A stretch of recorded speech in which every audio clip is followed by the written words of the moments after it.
ਸਤਿ ਸ੍ਰੀ ਅਕਾਲ ਸਭ ਨੂੰ ਜੀ ਆਇਆਂ ਨੂੰ ਆਖਦੇ ਹਾਂ। ਸੋ ਤੇ ਪ੍ਰੋਗਰਾਮ ਅਪਡੇਟ ਫਾਰਮਿੰਗ ਲੈ ਕੇ ਹਾਜ਼ਰ ਹੋ ਚੁੱਕੇ ਹਾਂ। ਮੈਂ ਰਾਜਕਨਵੀਰ ਸਿੰਘ ਜੁੜ ਚੁੱਕੇ ਨੇ ਮੇਰੇ ਨਾਲ ਇਸ time Punjabi American Grover group ਤੋਂ ਅਰਸ਼ਦੀਪ ਸਿੰਘ ਜੀ ਆਇਆਂ ਨੂੰ ਸਵਾਗਤ ਹੈ। ਸਤਿ ਸ੍ਰੀ ਅਕਾਲ ਜੀ। ਹਾਂਜੀ ਰਾਜਕਨ ਜੀ, ਸਾਰੇ ਸੁਣਨ ਦੇਖਣ ਵਾਲੇ ਸਰੋਤਿਆਂ ਨੂੰ ਸਤਿ ਸ੍ਰੀ ਅਕਾਲ ਜੀ। ਸੋ ਅੱਜ ਦੇ ਪ੍ਰੋਗਰਾਮ ਦੇ ਵਿੱਚ ਫਾਰਮਿੰਗ ਦੀ ਜਿਹੜੀ ਆਪਾਂ ਗੱਲਬਾਤ ਕਰਦੇ ਹੁੰਦੇ ਹਾਂ ਤੇ ਇਹਦੇ ਵਿੱਚ ਕੀ ਕੁਛ ਰੁਝਾਨ ਚੱਲ ਰਹੇ ਆ ਖੇਤੀਬਾੜੀ ਦੀ ਇੰਡਸਟਰੀ ਦੇ ਵਿੱਚ, ਮਾਰਕੀਟਸ 'ਚ ਕੀ ਹੋ ਰਿਹਾ ਆ, ਗ੍ਰਾਂਟਸ ਨੂੰ ਲੈ ਕੇ ਕੀ ਹੈਗਾ ਤੇ ਰੁਝੇਵੇਂ ਕੀ ਚੱਲ ਰਹੇ ਹੁੰਦੇ ਆ, ਉਸ ਦੇ ਬਾਰੇ ਜਿਹੜੀ ਆਪਾਂ ਚਰਚਾ ਇਸ ਪ੍ਰੋਗਰਾਮ ਦੇ ਜ਼ਰੀਏ ਕਰਦੇ ਰਹਿੰਦੇ ਹਾਂ। ਸਾਡੇ ਅੱਜ ਦੇ ਇਸ ਪ੍ਰੋਗਰਾਮ ਨੂੰ ਤੁਹਾਡੇ ਸਾਰਿਆਂ ਤੱਕ ਪਹੁੰਚਾਉਣ ਦੇ ਵਿੱਚ ਸਾਡਾ ਸਹਿਯੋਗ ਕਰਦੇ ਨੇ ਜਿਹੜੇ ਜੀ almond board of California.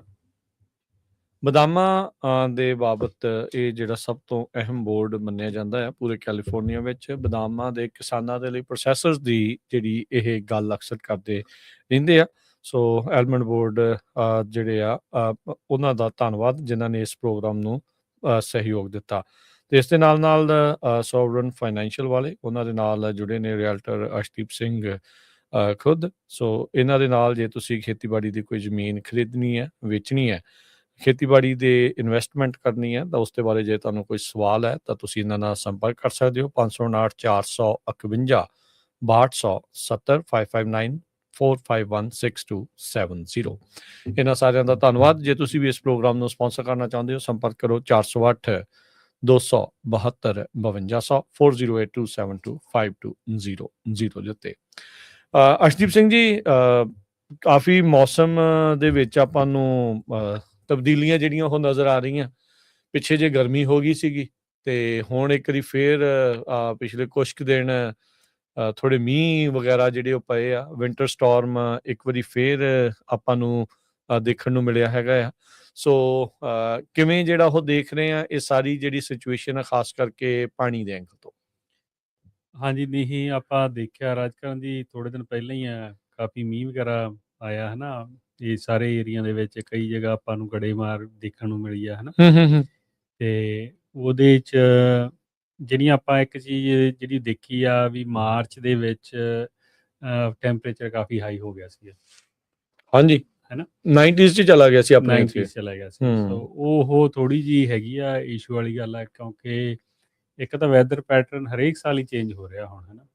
90s ਵਾਲੇ ਟੈਂਪਰੇਚਰ ਸਾਨੂੰ ਮਾਰਚ 'ਚ ਨਹੀਂ ਚਾਹੀਦੇ ਹੁੰਦੇ। ਤੇ ਉਹਦਾ ਕਾਰਨ ਇਹ ਆ ਵੀ ਚਲੋ ਆਪਾਂ ਟਰੀ ਵਾਈਜ਼ ਨਹੀਂ ਗੱਲ ਕਰਦੇ ਵੀ ਟਰੀਜ਼ 'ਤੇ ਕੀ ਇੰਪੈਕਟ ਆ। ਆਪਾਂ ਉਹਦਾ ਕਾਰਨ ਇਹ ਆ ਵੀ ਸਨੋ ਪੈਕ ਬਹੁਤ ਛੇਤੀ ਮੈਲਟ ਹੋਣਾ ਸ਼ੁਰੂ ਹੋ ਜਾਂਦਾ, ਹੋ ਹੀ ਗਿਆ ਸੀ। ਹਾਂਜੀ। ਸੋ ਉਹਦਾ ਜਿਹੜਾ April 1 ਦੀਆਂ ਰੀਡਿੰਗਸ ਨੇ ਉੱਥੇ ਆਪਾਂ ਦੇਖੀਆਂ ਹੁਣ, ਜਿਹਨੇ ਫੋਟੋਆਂ ਜੇ ਸਰੋਤਿਆਂ ਨੇ ਜਿਹੜੇ ਹੈਗਾ DWR ਨੇ ਉੱਥੇ ਜਾ ਕੇ ਰੀਡਿੰਗ ਲਈ ਆ, ਮਤਲਬ ਖਾਲੀ ਘਾਹ ਹੀ ਸੀਗਾ, ਮਿੱਟੀ ਹੋਈ ਦੀਦੀ ਸੀ। ਮਿੱਟੀ ਦੀਦੀ 2-3 ਸਾਲ ਪਹਿਲਾਂ ਵੀ ਏਦਾਂ ਹੀ ਸੀ। ਹਾਂਜੀ, ਉਦੋਂ ਵੀ ਇਹ ਸਿਚੁਏਸ਼ਨ ਬਣ ਗਈ ਸੀਗੀ। ਬਿਲਕੁਲ। ਤੇ ਦੇਖੋ ਇੱਕ ਵਾਰੀ ਆਪਾਂ ਜਦੋਂ ਪਿੱਛੇ ਜੇ ਮਤਲਬ ਪਿਛਲੇ ਸਾਲ ਜਦੋਂ ਬਹੁਤ ਮੀਂਹ ਪਏ ਸੀਗੇ ਤੇ ਉਦੋਂ ਉੱਥੇ ਕਈ ਫੁੱਟ ਬਰਫ਼ ਸੀਗੀ ਤੇ ਸਾਰੇ ਗਏ ਸੀ, ਹੈ ਨਾ। 226% ਮੈਨੂੰ ਚੇਤਾ ਅਜੇ ਤੱਕ ਵੀ 226% ਐਵਰੇਜ ਦੇ ਨਾਲੋਂ ਸੀਗਾ। ਬਿਲਕੁਲ।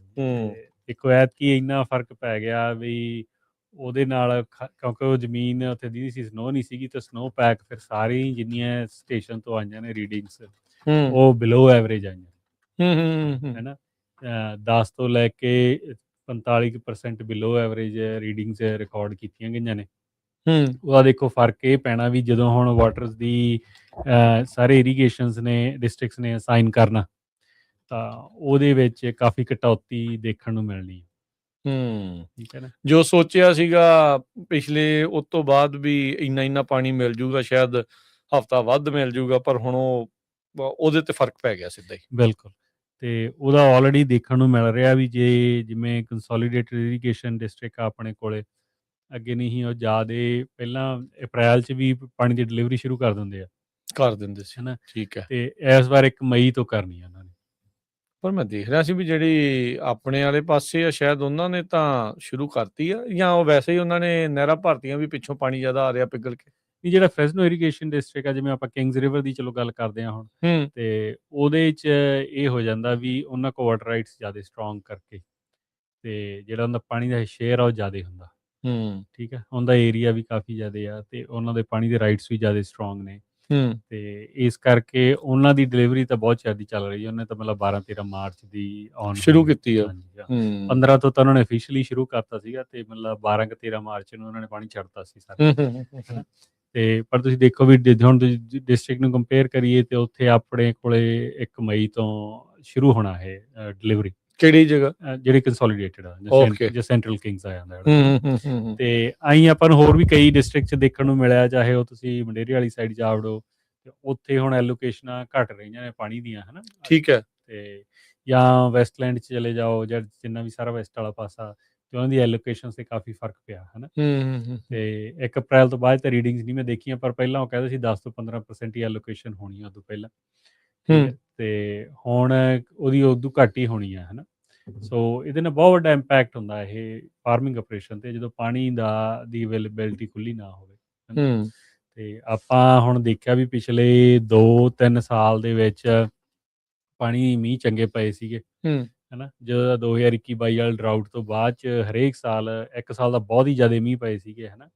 ਉਹ ਤਾਂ ਆਪਣੇ ਇਸ ਏਰੀਏ ਦੇ ਸਾਊਥ ਦੇ ਵਿੱਚ ਵੀ 18-19 ਇੰਚ ਮੀਂਹ ਪੈ ਗਿਆ ਸੀਗਾ, ਜਿਹੜਾ ਐਵਰੇਜ ਦਾ 10-11 ਇੰਚ ਹੁੰਦਾ, ਹੈ ਨਾ।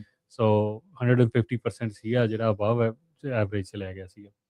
ਸੋ ਉਹ ਹੁਣ ਸਾਲ ਘੱਟ ਗਏ ਨੇ ਐਤਕੀ ਥੋੜ੍ਹਾ ਜਿਹਾ ਕਾਫੀ, ਮੈਨੂੰ ਲੱਗਦਾ ਵੀ ਵੈਸੇ ਵੀ ਪੀਰੀਓਡਿਕਲੀ ਚੇਂਜ ਆਉਂਦਾ ਹੀ ਹੁੰਦਾ ਇਹ ਵਾਲਾ ਵੀ ਜਦੋਂ 2-4 ਸਾਲ ਸੋਹਣੇ ਵੈਟ ਈਅਰ ਲੰਘ ਜਾਣ ਤਾਂ ਫਿਰ ਇਹ ਜਿਹੜਾ ਲਾ ਨੀਨੀਆ ਤੇ ਅਲ ਨੀਨੀਓ ਵਾਲਾ ਉਹ ਵੇਰੀਏਸ਼ਨ ਆ ਜਾਂਦੀ ਹੈ।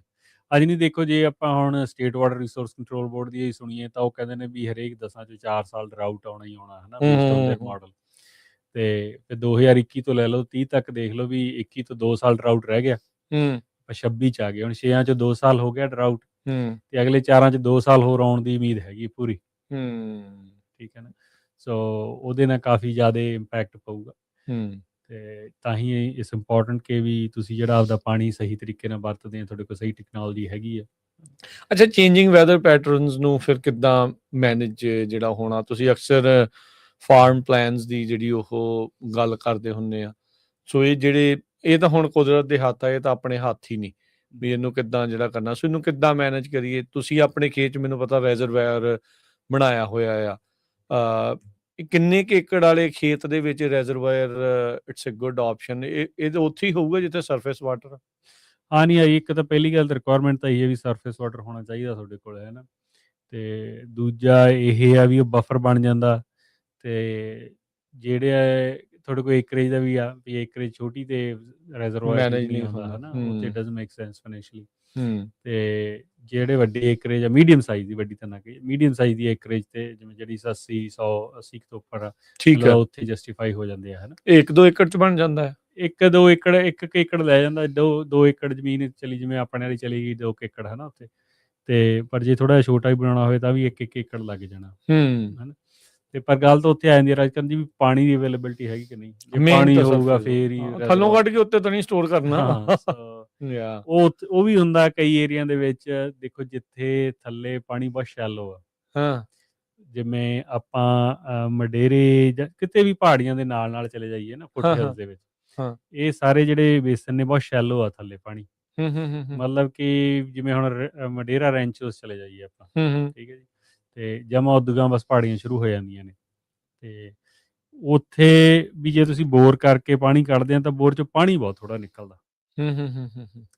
ਇਸ ਕਰਕੇ ਫਿਰ ਉਹ ਮਲਟੀਪਲ ਵੈਲ ਡਰਿਲ ਹੁੰਦੇ ਨੇ ਪ੍ਰੋਪਰਟੀ ਦੇ, ਉਹਨੂੰ ਕੰਪਨਸੇਟ ਕਰਨ ਲਈ, ਠੀਕ ਹੈ ਜੀ। ਹੁਣ 4-5 ਵੈਲ ਡਰਿਲ ਕਰ ਲਏ ਅਤੇ ਉਹਨਾਂ ਨੇ ਥੋੜ੍ਹਾ ਪਾਣੀ ਕੱਢਿਆ, ਉਹ ਇੱਕ ਰੈਜ਼ਰਵਾਇਰ 'ਚ ਸਿੱਟਿਆ, ਫਿਰ ਉੱਥੋਂ ਪੂਰੇ ਪ੍ਰੈਸ਼ਰ ਰੈਜ਼ਰਵਾਇਰ ਤੋਂ ਫਿਰ ਜਿੰਨੀ ਤੁਹਾਡੀ ਰਿਕੁਆਇਰਮੈਂਟ ਆ ਉਸ ਹਿਸਾਬ ਨਾਲ ਉਹ ਬੂਸਟਰ ਪੰਪ ਨਾਲ ਤੁਸੀਂ ਐਡ ਕੀਤਾ, ਹੈ ਨਾ। ਸੋ ਅੱਡ ਰੀਜ਼ਨ ਹੋ ਸਕਦੇ ਆ ਰੈਜ਼ਰਵਾਇਰ ਬਣਨ ਦੇ, ਹੈ ਨਾ, ਉਹਦਾ ਇੱਕ ਰੀਜ਼ਨ ਇਹ ਹੈ। ਅਤੇ ਬਾਕੀ ਇਹੀ ਗੱਲ ਪਾਣੀ ਦੀ, ਦੇਖੋ ਰੈਜ਼ਰਵਾਇਰ ਤਾਂ ਜਿਹੜੇ ਸਟੇਟ ਰੈਜ਼ਰਵਾਇਰ ਨੇ ਉਹ ਤਾਂ ਸਾਰੇ ਕਾਫੀ, ਜਾਂ ਫੈਡਰਲ ਵਾਲੇ ਨੇ ਉਹ ਤਾਂ ਕਾਫੀ ਫੁੱਲ ਨੇ, 100% ਕਪੈਸਿਟੀ ਤੇ ਹੀ ਆ, ਆਲਮੋਸਟ ਜਾਂ ਐਵਰੇਜ ਤੋਂ ਉੱਤੇ ਹੀ ਚੱਲ ਰਹੇ ਆ। ਜਨਰਲੀ ਇਸ ਟਾਈਮ ਇੰਨੇ ਕੀ ਹੁੰਦੇ ਨੇ, ਕਿਉਂਕਿ 1 ਅਪ੍ਰੈਲ ਨੂੰ ਮੈਕਸਿਮਮ ਕਰਨ ਦੀ ਕੋਸ਼ਿਸ਼ ਕਰਦੇ ਆ।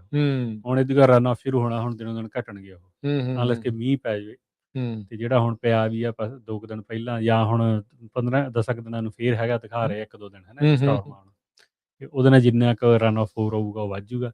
ਬਟ ਨਹੀਂ, ਹੁਣ ਡਿਲੀਵਰੀਆਂ ਸ਼ੁਰੂ ਹੋ ਗਈਆਂ, ਹੁਣ ਰੈਜ਼ਰਵਾਇਰ ਦਾ ਲੈਵਲ ਘਟਣਾ ਹੀ ਆ ਦਿਨੋਂ ਦਿਨ।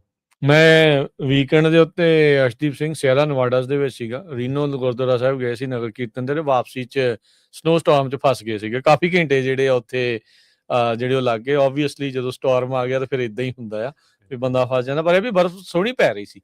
ਇੱਥੋਂ ਤੱਕ ਕਿ ਮੈਂ ਨੋਟ ਕੀਤਾ ਵੀ 4000 ਫੁੱਟ ਜਾਂ 3500 ਫੁੱਟ ਦੀ ਉਚਾਈ ਤੱਕ ਵੀ ਚੰਗੀ ਬਰਫ਼ਬਾਰੀ ਜਿਹੜੀ ਉੱਥੇ ਹੋ ਰਹੀ ਸੀਗੀ।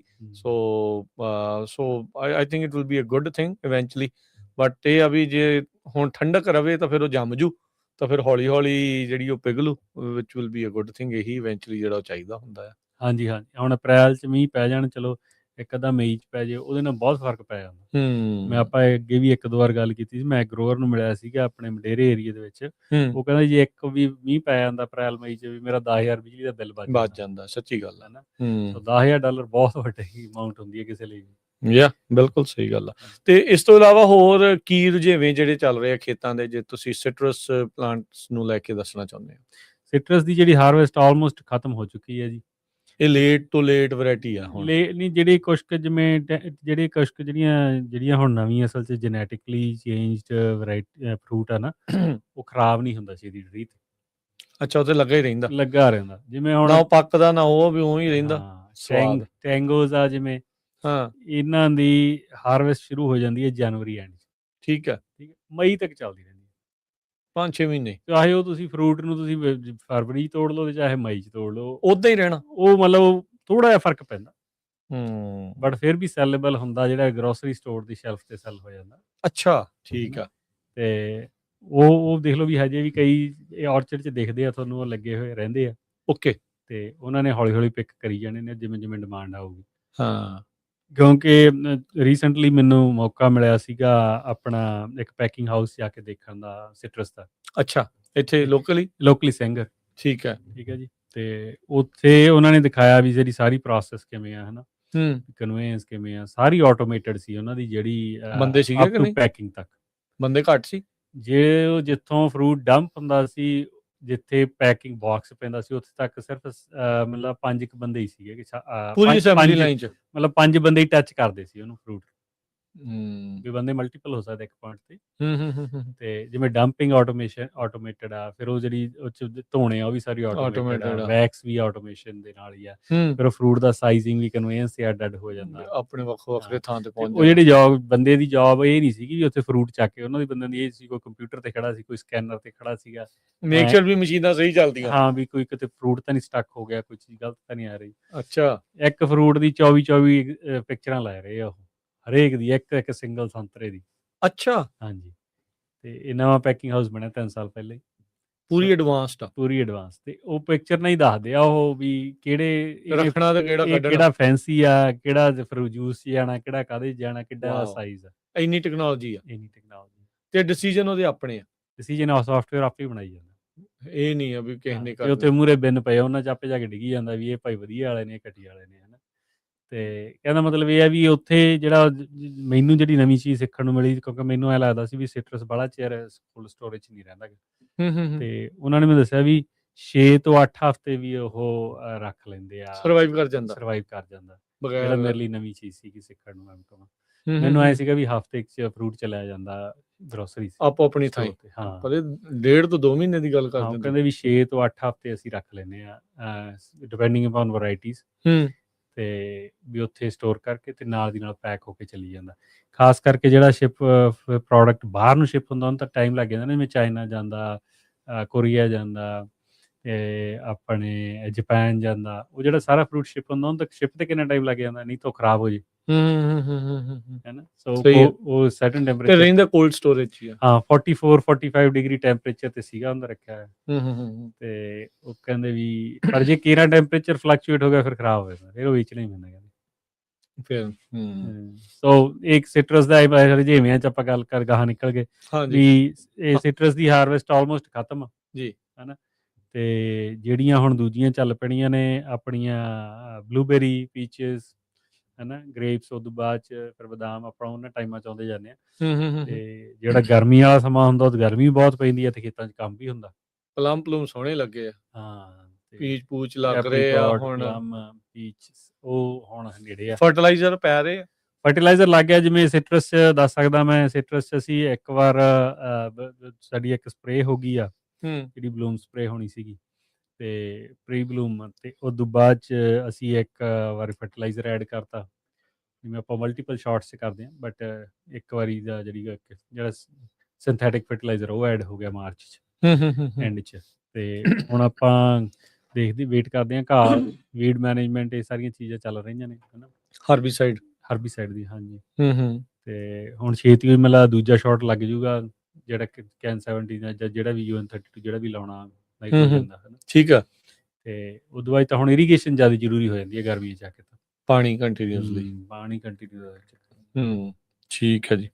ਸੋ ਬਿਲਕੁਲ, ਸੋ ਇਹ ਸਾਰੀਆਂ ਚੀਜ਼ਾਂ ਜਿਹੜੀਆਂ ਇਸ ਟਾਈਮ ਚੱਲ ਰਹੀਆਂ। ਸੋ ਅੱਜ ਦੇ ਪ੍ਰੋਗਰਾਮ 'ਚ ਆਪਾਂ ਐਗਲੈਂਡ ਦੀ ਵੈਲੂਏਸ਼ਨ ਦੇ ਬਾਰੇ ਵੀ ਜਿਹੜੀ ਉਹ ਗੱਲ ਕਰਨੀ ਆ। ਜੇ ਕਿਸੇ ਨੇ ਜ਼ਮੀਨ ਖਰੀਦੀ ਸੀ, ਕਿਸੇ ਦੀ ਤਾਂ ਚੜ੍ਹ ਗਈ ਆ ਪ੍ਰਾਈਸ, ਕਿਸੇ ਦੀ ਘਟ ਗਈ, ਉਹਦੇ ਪਿੱਛੇ ਕਾਰਨ ਕੀ ਹੋ ਸਕਦੇ ਆ, ਉਹਦੇ ਬਾਰੇ ਵੀ ਜਿਹੜੀ ਉਹ ਆਪਾਂ ਚਰਚਾ ਜਿਹੜੀ ਉਹ ਕਰਾਂਗੇ। ਉਹਦੇ ਲਈ ਵੀ ਸੁਣਦੇ ਜਿਹੜਾ ਤੁਸੀਂ ਦਿਓ।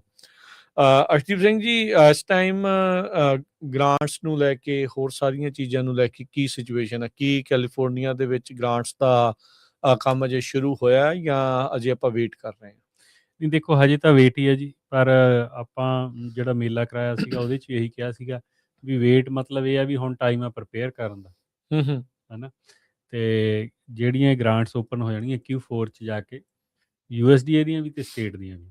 USDA ਦਾ ਤਾਂ ਸੈਟ ਡੇਟ ਹੀ ਹੁੰਦਾ, ਉਹਨਾਂ ਦਾ ਫਿਸਕਲ ਈਅਰ 1 ਅਕਤੂਬਰ ਨੂੰ ਸ਼ੁਰੂ ਹੁੰਦਾ, ਉਹਨਾਂ ਨੇ ਉਦੋਂ ਸ਼ੁਰੂ ਕਰਨੀਆਂ ਹੁੰਦੀਆਂ, ਠੀਕ ਹੈ ਜੀ। ਹਾਂਜੀ, ਉਹ ਤਾਂ ਕੋਈ ਸਰਪ੍ਰਾਈਜ਼ ਨਹੀਂ। ਸਟੇਟ ਦਾ ਜਿਹੜਾ ਲੱਗ ਰਿਹਾ, ਜਿਸ ਹਿਸਾਬ ਨਾਲ ਪਲਾਨ ਚੱਲ ਰਿਹਾ ਉਹਨਾਂ ਦਾ, ਸਮ ਟਾਈਮ ਲੇਟ Q4 ਦੇ ਵਿੱਚ ਉਹਨਾਂ ਨੇ, ਮੈਨੂੰ ਲੱਗਦਾ, ਕਈ ਪ੍ਰੋਗਰਾਮਸ ਦੇ ਵਿੱਚ ਐਪਲੀਕੇਸ਼ਨਾਂ ਲੈਣੀਆਂ ਸ਼ੁਰੂ ਕਰ ਦੇਣਗੇ। ਠੀਕ ਹੈ। ਤੇ ਉਹਦੇ ਲਈ ਹੁਣ ਮੀਟਿੰਗਸ ਵਗੈਰਾ ਕਰ ਰਹੇ ਆ। ਇੱਕ ਕੱਲ੍ਹ ਸੀਗਾ ਵੈਬੀਨਾਰ ਸੀਗਾ, ਹੈ ਨਾ, ਜਿਹੜੀਆਂ ਆਰਗੇਨਾਈਜੇਸ਼ਨਾਂ ਨੇ ਲੈਣੀ ਆ ਫੰਡਿੰਗ, ਹੈਲਪ ਕਰਨੀ ਹੈ ਡਿਸਟਰੀਬਿਊਸ਼ਨ ਦੇ ਵਿੱਚ, ਤੇ ਉਹਨਾਂ ਲਈ। ਤੇ ਉਹਦੇ 'ਚ ਇਹੀ ਦੱਸਿਆ ਉਹਨਾਂ ਨੇ ਵੀ ਕਿ ਜਿਹੜਾ Q4 ਦੇ ਵਿੱਚ ਗਰੋਅਰਸ ਲੁਕਸ ਲਾਈਕ ਵੀ ਉਹ ਅਪਲਾਈ ਕਰ ਸਕਦੇ ਆ ਗ੍ਰਾਂਟਸ ਲਈ। ਜੇ Q4 'ਚੋਂ ਕਿਸੇ ਕਾਰਨ ਡਿਲੇ ਹੁੰਦਾ ਤਾਂ ਜਨਵਰੀ 1 ਤੋਂ ਤਾਂ ਪੱਕਾ ਹੀ ਆ ਵੀ ਇੰਨਾ ਇਹਦੀ ਜ਼ਿਆਦਾ ਡਿਲੇ ਨਹੀਂ ਹੁੰਦਾ ਗਾ। ਸੋ ਜੇ ਆਪਾਂ Q4 ਵੀ ਮੰਨ ਕੇ ਚੱਲੀਏ ਵੀ ਅਕਤੂਬਰ ਤੋਂ ਪਹਿਲਾਂ ਆਪਣੀ ਤਿਆਰੀ ਚਾਹੀਦੀ ਆ। ਸੋ ਉਦੋਂ ਬਾਅਦ 'ਚ ਹੁਣ ਹਾਰਵੈਸਟ ਬਿਜ਼ੀ ਹੋ ਜਾਣਾ ਸਾਰਿਆਂ ਨੇ, ਜਦੋਂ ਸਾਰੇ ਖੇਤਾਂ ਦੀ ਚੱਲ ਪਈ। ਸੋ ਉਹਦਾ ਬੈਟਰ ਟਾਈਮ ਇਹੀ ਆ ਵੀ ਜਿਹੜੀ ਵੀ ਚੀਜ਼ ਕਰਨ ਵਾਲੀ ਆ ਉਹ ਹੁਣੇ ਹੀ ਪ੍ਰਪੇਅਰ ਕਰਨੀ ਪੈਣੀ ਹੈ। ਹਾਂਜੀ, ਹੈ ਨਾ। ਜਿਵੇਂ ਉਹਦੇ 'ਚ ਪੰਪ ਟੈਸਟ ਹੋ ਗਿਆ, ਕੋਈ ਸੋਇਲ ਐਨਾਲਿਸਿਸ ਕਰਨਾ ਕਿਸੇ ਨੇ, ਹੈ ਨਾ, ਜਾਂ ਕਿਸੇ ਨੇ ਕੋਈ ਆਪਣੇ 'ਚ ਸੋਲਰ ਲਵਾਉਣਾ, ਕੋਈ ਚੀਜ਼ਾਂ, ਹੈ ਨਾ, ਉਹਦੇ ਬਿਜਲੀ ਦੇ ਬਿੱਲ ਇਕੱਠੇ ਕਰਨੇ ਆ, ਤੇ ਡਿਜ਼ਾਈਨ ਵਗੈਰਾ ਬਣਾਉਣੇ ਆ, ਜਿੰਨੇ ਵੀ ਇੰਜੀਨੀਅਰਸ ਨੇ, ਠੀਕ ਹੈ, ਉਹ ਸਾਰੇ ਫਿਰ ਰੈਡੀ ਹੋਣੇ ਚਾਹੀਦੇ ਉਦੋਂ ਪਹਿਲਾਂ ਓਪਨ ਕਰਨ ਤੋਂ। ਰੈਡੀ ਰਹਿਣਾ ਚਾਹੀਦਾ। ਤੇ ਉਹ ਹੁਣ ਟਾਈਮ ਆ ਉਹਦੇ ਲਈ, ਮੈਨੂੰ ਲੱਗਦਾ ਵੀ ਸਭ ਤੋਂ ਵਧੀਆ ਟਾਈਮ ਆ ਹੁਣ ਆਹੀ ਸਮਰ ਦੇ ਵਿੱਚ ਉਹ ਕਰ ਲੈਣਾ ਚਾਹੀਦਾ। ਤੇ ਰਿਵਿਊ ਵੀ ਕਰ ਲੈਣਾ ਚਾਹੀਦਾ ਕਿਸੇ ਨਾ ਕਿਸੇ ਨਾਲ ਜਿਹੜਾ ਜਾਣਕਾਰ, ਤੇ ਤਾਂ ਕਿ ਜਦੋਂ ਐਪਲੀਕੇਸ਼ਨਾਂ ਓਪਨ ਹੁੰਦੀਆਂ ਨੇ ਤਾਂ ਉਦੋਂ ਤੁਸੀਂ ਨਾਲ ਦੀ ਨਾਲ ਹੀ ਪਹਿਲੇ ਬੈਚ 'ਚ ਅਪਲਾਈ ਕਰ ਦਿਓ। ਕਿਉਂਕਿ ਜਿੰਨੀ ਛੇਤੀ ਅਪਲਾਈ ਹੁੰਦੀ ਆ ਉਨੇ ਹੀ ਥੋੜ੍ਹੇ ਚਾਂਸ ਜ਼ਿਆਦਾ ਹੁੰਦੇ ਵੀ ਮੰਨ ਲਓ ਵੀ ਪਹਿਲੇ ਬੈਚ ਕਿਸੇ ਕਾਰਨ ਕਰਕੇ ਨਹੀਂ ਅਪਰੂਵ ਹੋਈ, ਰਿਜੈਕਟ ਹੋਈ, ਜਾਂ ਕੋਈ ਵੀ ਕਾਰਨ ਆ, ਠੀਕ ਹੈ, ਤਾਂ ਤੁਹਾਨੂੰ ਮੌਕਾ ਆਉਂਦਾ ਵੀ ਉਹ ਚੀਜ਼ ਦਰੁਸਤ ਕਰਕੇ ਤੁਸੀਂ ਦੂਜੇ ਬੈਚ 'ਚ ਫਿਰ ਲਾ ਦਿਓ। ਜੇ ਹੁਣ ਆਪਾਂ ਲਾਈ ਦੂਜੇ ਤੀਜੇ 'ਚ ਜਦੋਂ ਅਖੀਰਲਾ ਹੀ ਆ ਕੰਮ, ਤੇ ਉਹ 'ਚ ਕੋਈ ਚੀਜ਼ ਮਿਸ ਹੋ ਗਈ ਤਾਂ ਫਿਰ ਰਹਿ ਗਈ, ਕੋਈ ਉਣਤਾਈ ਹੋ ਗਈ, ਤੇ ਫਿਰ ਤੁਸੀਂ ਗਏ। ਇਹ ਜਿਹੜੀਆਂ ਗ੍ਰਾਂਟਾਂ ਆਉਂਦੀਆਂ ਵੀ 3-4 ਸਾਲ ਬਾਅਦ ਆ ਸਟੇਟ ਦੀਆਂ, ਇੱਕ ਵਾਰ ਮਿਸ ਹੋ ਗਿਆ ਫਿਰ 3-4 ਸਾਲ ਵੇਟ ਕਰਨੀ ਪੈਣੀ। ਹਾਂਜੀ, ਨਹੀਂ ਬਿਲਕੁਲ, ਇਹ ਧਿਆਨ ਜਿਹੜਾ ਉਹ ਰੱਖਣਾ ਪੈਣਾ। ਆਪਣੇ ਆਪ ਨੂੰ ਰੈਡੀ ਰੱਖੋ। ਤੇ ਰੈਡੀ ਦੇ ਲਈ ਜਿੱਦਾਂ ਤੁਸੀਂ ਦੱਸਿਆ ਵੀ ਜੇ ਤਾਂ ਸੋਲਰ ਲਵਾਉਣਾ, ਬਿਜਲੀ ਦੇ ਬਿੱਲ ਵਗੈਰਾ ਹੁੰਦੇ, ਡਿਜ਼ਾਈਨ ਉਹ ਹੁੰਦਾ। ਇਸ ਤੋਂ ਇਲਾਵਾ ਕਿਹੜੇ ਡਾਕੂਮੈਂਟਸ ਜਿਹੜੇ ਉਹਦੇ ਤੇ ਉਹ ਤੁਹਾਨੂੰ ਇਕੱਠੇ ਕਰਕੇ ਜਿਹੜੇ ਰੱਖਣੇ ਹੁੰਦੇ ਆ? ਪੰਪ ਟੈਸਟ ਬਹੁਤ ਜ਼ਰੂਰੀ ਆ, ਹੈ ਨਾ। ਪੰਪ ਟੈਸਟ ਚਲੋ ਇਹ ਆ ਵੀ ਛੇਤੀ ਹੋ ਜਾਂਦਾ, ਵੀ ਤੁਸੀਂ ਕਾਲ ਕਰਕੇ ਕਿਸੇ ਨੂੰ ਕਰਾਇਆ, ਉਹਨੇ ਅੱਜ ਕੀਤਾ, ਕੱਲ੍ਹ ਨੂੰ ਰਿਪੋਰਟ ਭੇਜਦੀ, ਸੋ ਇਟਸ ਡਨ, ਹੈ ਨਾ।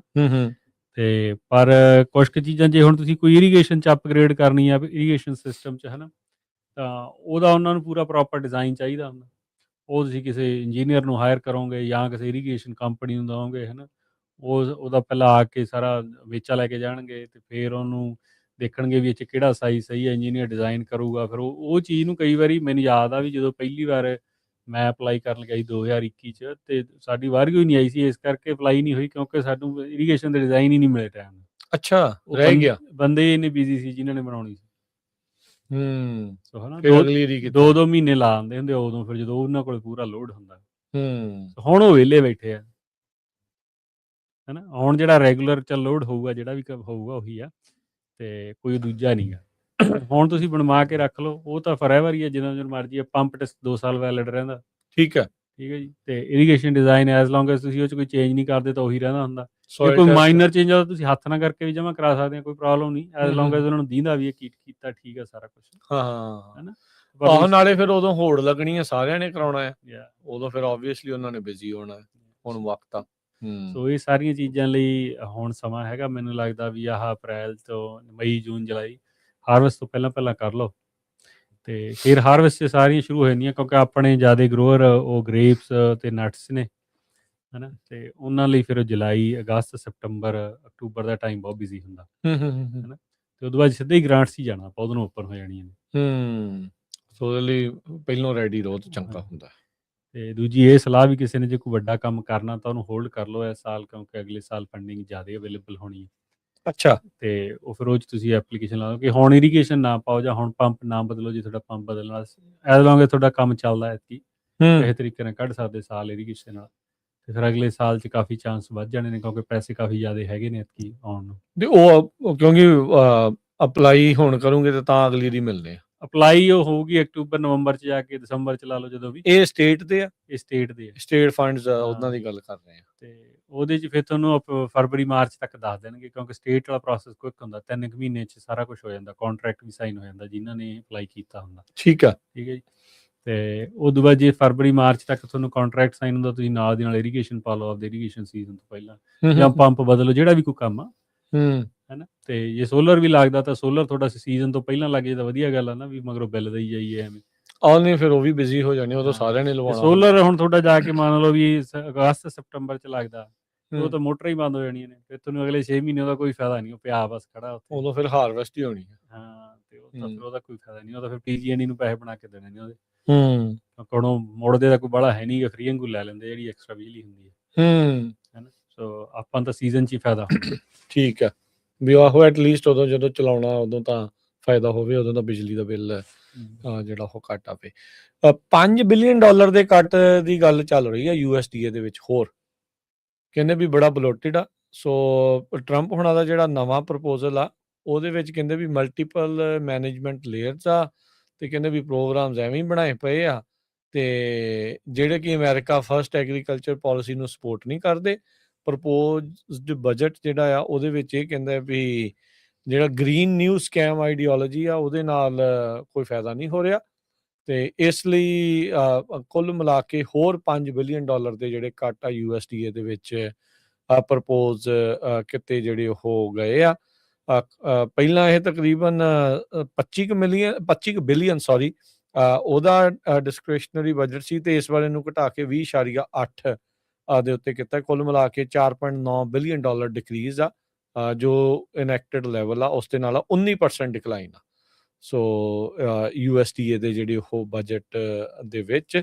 ਸੋ ਇਹ ਹੁਣ ਦੇਖਦੇ ਹਾਂ ਵੀ ਅੱਗੇ ਇਸ ਦੇ ਨਾਲ ਓਬਵੀਅਸਲੀ ਫਰਕ ਤਾਂ ਜਿਹੜਾ ਪਊਗਾ। ਦੋ ਚੀਜ਼ਾਂ ਇਸ ਦੇ ਵਿੱਚ ਹੋਣ ਦਾ ਫਿਰ ਖਦਸ਼ਾ ਆ। ਇੱਕ ਤਾਂ ਕੁਛ ਪ੍ਰੋਗਰਾਮਸ ਦੇ ਵਿੱਚੋਂ ਓਬਵੀਅਸਲੀ ਕਟੌਤੀ ਹੋਊਗੀ, ਵੀ $5 ਬਿਲੀਅਨ ਥੋੜੇ ਨਹੀਂ ਹੁੰਦੇ, that's a lot of money. ਤੇ ਦੂਜੇ ਇਹ ਆ ਵੀ USDA ਦੇ EMPLOYE ਵੀ ਘਟਣਗੇ ਫਿਰ। ਹਾਂਜੀ, ਨਹੀਂ ਇਹਦੇ 'ਚ ਇਹ ਨਾ ਸਰਪ੍ਰਾਈਜ਼ ਨਹੀਂ ਹੋਣਾ ਚਾਹੀਦਾ ਕਿਸੇ ਨੂੰ ਵੀ। ਮੈਨੂੰ ਲੱਗਦਾ ਵੀ ਐਕਸਪੈਕਟਡ ਹੋਣਾ ਚਾਹੀਦਾ ਵੀ ਅਗਲੇ ਸਾਲ ਘੱਟ ਹੋਣਗੇ USD ਦੇ ਫੰਡਿੰਗ ਦੇ ਵਿੱਚ, ਹੈ ਨਾ। ਤੇ ਉਹਦਾ ਵੱਡਾ ਕਾਰਨ ਇਹੀ ਆ ਵੀ ਜਿਹੜਾ ਹੁਣ ਆਪਣਾ ਡਿਫੈਂਸ ਦਾ ਬਜਟ ਜ਼ਿਆਦਾ ਹੋਣਾ ਅਗਲੇ ਸਾਲ, ਉਹਦੇ ਲਈ ਕਈ ਜਗ੍ਹਾ ਤੋਂ ਘੱਟ ਹੋਣੇ ਆ। ਉਹ ਪਬਲਿਸ਼ ਹੋਇਆ ਆਲਰੇਡੀ ਡੇਟਾ, ਹੈ ਨਾ। ਵੀ ਹੋਰ ਵੱਧ ਮੰਗ ਲਏ ਉਹਨਾਂ ਨੇ। ਸੋ ਉਹ ਪੈਸਾ ਕਿਤੋਂ ਘੱਟ ਹੋ ਕੇ ਹੀ ਜਾਣਾ ਨਾ। ਉਹਦੇ 'ਚ ਸਾਡੇ ਵਾਲੀ ਫੰਡਿੰਗ 'ਚ ਵੀ ਹੈਗਾ, ਕਈ ਆਈਟਮਾਂ ਜਿਹੜੀਆਂ ਘੱਟ ਹੋਣਗੀਆਂ। ਸਪੈਸੀਫਿਕ ਪ੍ਰੋਗਰਾਮ ਨਹੀਂ ਪਤਾ, ਬਟ ਘੱਟ ਹੈਗੇ ਲੱਗਣਗੇ। ਤੇ ਉਹਦੇ 'ਚ ਉਹ ਕਿੰਨੇ ਕੁ ਲੱਗਦੇ ਆ, ਕਿਹੜੇ ਪ੍ਰੋਗਰਾਮਾਂ ਤੇ ਲੱਗਦੇ ਆ, ਉਹ ਆਪਾਂ ਨੂੰ ਆਉਣ ਵਾਲੇ ਸਮੇਂ 'ਚ ਪਤਾ ਲੱਗੂਗਾ।